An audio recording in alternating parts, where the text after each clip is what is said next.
Yes, this is Michael Wilton, lead guitarist. Eddie Jackson, bass, backing vocals. Great. Well, I mean, it's so bright and early here at Carolina, but, you know, how are you enjoying your weekend so far? What can we expect from the performance today? Well, you can expect a kick-ass Queensryche high-energy performance. We've been out for a little over 3 weeks and doing a few festivals. We just played M3 last night, and we killed that. And yeah, and then we did Rockville in Jacksonville, Florida, and then we did the Monsters of Rock cruise, and then we've done shows of our own, you know, that has come up to here. So we're, you know, we're on a roll. As you know, we've been around for a long time, so we're kind of seasoned veterans, and we know how the road can take its toll on it. But I think we're okay.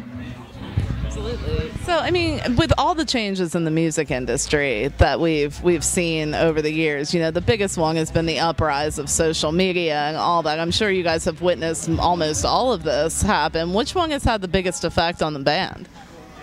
Well, I think for many bands, it's been, you know, people just downloading songs. You know, publishing is suffering, so all the writers that write the music aren't really getting their deserved pay, and also on the internet they have these you know, radio streaming sites that you pay a very cheap subscription, right? And what people don't realize is that the bands don't get paid any. I mean, the pay is so small you can't even buy a Starbucks coffee, right? So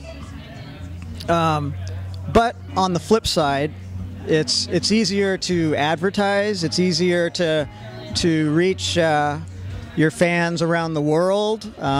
It's easier to, I don't know, just grab a fragmented part of the industry and just, you can make it something viable, I think, but it's just more work. Oh, yeah.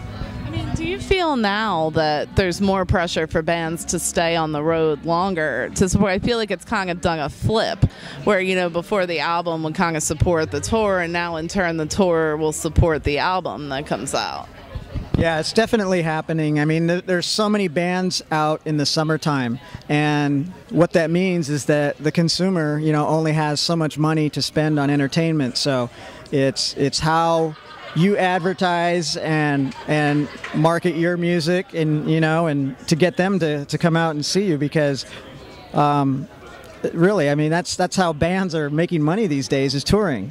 You know, they're not making enough with the sale of CDs, so you're seeing bands, just for what Michael was just saying, that you know, the means of income nowadays for bands is touring, and you've noticed bands as far back from the 50s and 60s, 70s and 80s, you know, that they're all touring now. That is their, you know, what it takes to make a living now.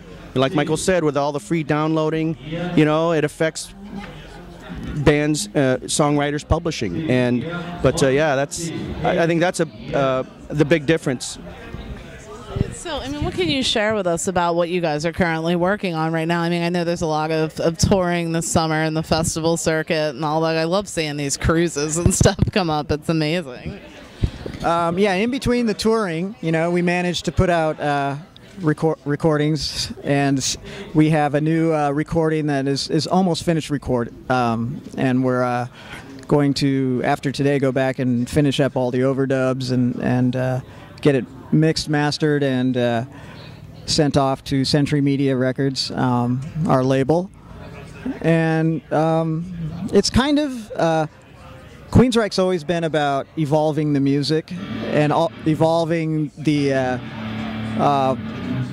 we never want to, you know, do the same thing. So, but what Queensryche does now is we respect our roots, you know, where we came from. So a lot of the music on the new album kind of it has the flavor of like maybe the first 6 albums, and there's a lot of it. We've recorded, you know, well over an hour's worth of music, so we're Is it hard to make the cut? Well, we don't know. You know, we're talking with the record label and seeing what they want to do, and yeah. So we're really excited about this new recording, and I think Queensryche fans are just going to eat it up. That's awesome. So, I mean, has your approach to recording, changed at all over the years? Absolutely. I mean, back in the days, you were recording on 2-inch tape, reel-to-reels, cassettes. Now with the advent of computers, a few years back, it allows you to record onto a laptop or any computer, and that's been, definitely an evolution. But it's the standard nowadays. Anybody can record anywheres, whether in your car, to your garage, to your, in the back of a bus, and in fact, that's how we recorded this new album, on a laptop. And all you need is the right recording equipment, and a lot of bands are doing this. So on a personal level, I look at music as a universal language we can all speak and understand. Even if we take a different message away, it still invokes an emotion. For each one of you personally, when did music first begin to speak to you? Well, I mean, it's this is what we do. I think music it's an extension of ourselves, and when you can find 5 guys to get along and do it, it's an amazing thing, right? And and as long as there will be Queensryche fans out there, we'll still keep writing music. But we embrace the lifestyle. We're road dogs. We've been doing this over 30 years, so it's we know how it's done. And but it's I don't know. It's just an inspiration for me, I guess. Yeah, it's also,